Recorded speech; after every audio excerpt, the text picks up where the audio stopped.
Stéphanie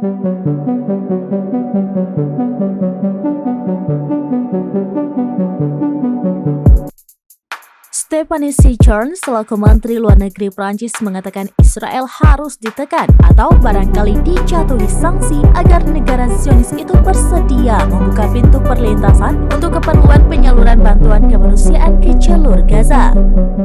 Adapun saat ini jumlah truk bantuan yang masuk di Gaza dilaporkan telah meningkat banyak.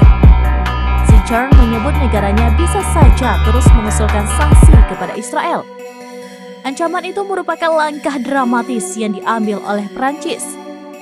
Pasalnya, Prancis awalnya menawarkan bantuan kepada Israel setelah Hamas melancarkan serangan pada 7 Oktober lalu.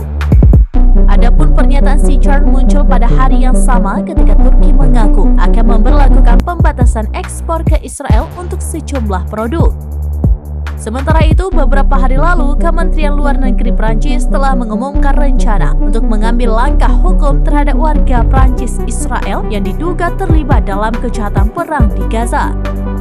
Pengumuman itu keluar setelah ada tekanan dari para anggota dewan dari partai sayap kiri Prancis La France Insoumise yang dipimpin oleh Jean-Luc Mélenchon. Keputusan untuk menyeret para tentara yang diduga terlibat kejahatan ke pengadilan itu dipicu oleh beredarnya sejumlah video di media sosial.